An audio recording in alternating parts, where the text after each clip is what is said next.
Hello, hello, hello. Good evening, good evening, good evening. Thank God for another awesome day. I am very grateful to be here again once more. Thank you, thank you, thank you so much for following, for loving it.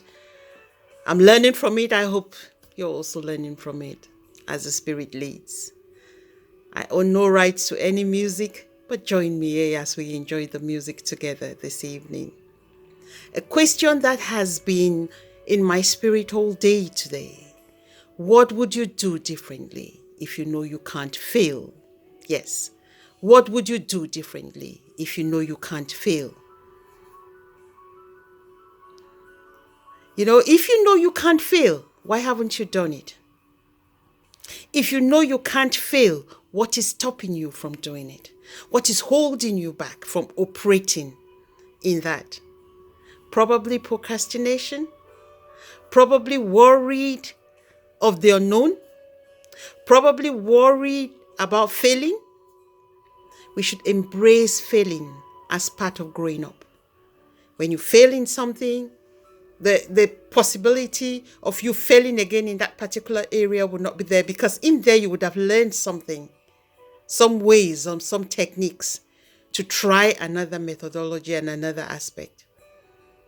But we're so fearful and so comfortable in our little comfort zones.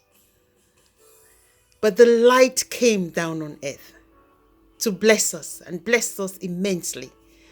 The manual of life reminds me that God will do exceedingly abundantly above all that I can think or imagine. That's the meditation I was doing this afternoon.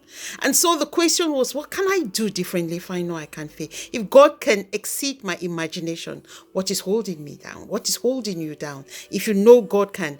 Probably we haven't spent time to open the manual of who we are.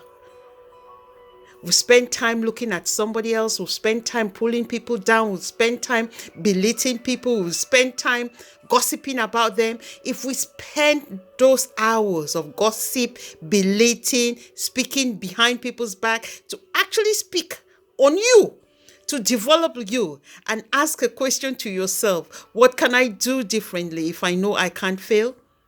The world we live in will be a better place. We'll send more positive energy out there. We'll develop ourselves to be a blessing, not only for ourselves, but for the next generation.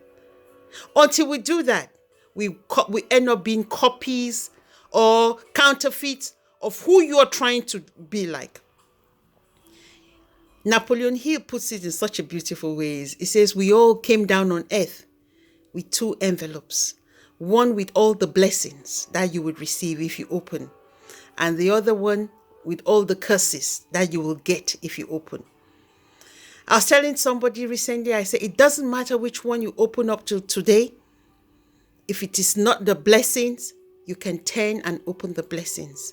Because Christmas comes to remind us a certain point and a certain day, God emptied heaven and sent down his only begotten Son to reconcile us back to heaven, to make sure we open that envelope of blessings and achieve what we've been sent out to do.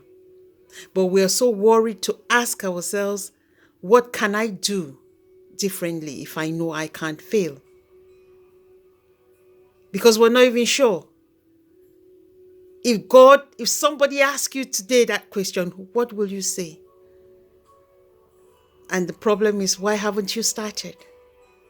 So if you think about it, you're able to tell yourself, so what am I supposed to do?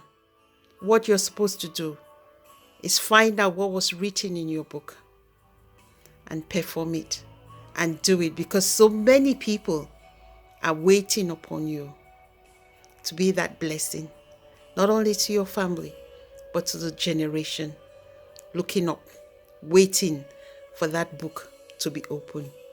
And do the things that are written about you so you will never fail. Don't think about tomorrow. The best day to start is now. Join me as we transform ourselves, digging deep to see what we can do right now for a better tomorrow. Until we plant a good seed today, we're not expecting good harvest tomorrow. Let us transform ourselves from looking at the fake, for being the fake, but try to be the authentic you. The you that heaven is counting and waiting upon to be the blessings to nations. Thank you so much. Love you guys. See you tomorrow, God willing. Bye for now.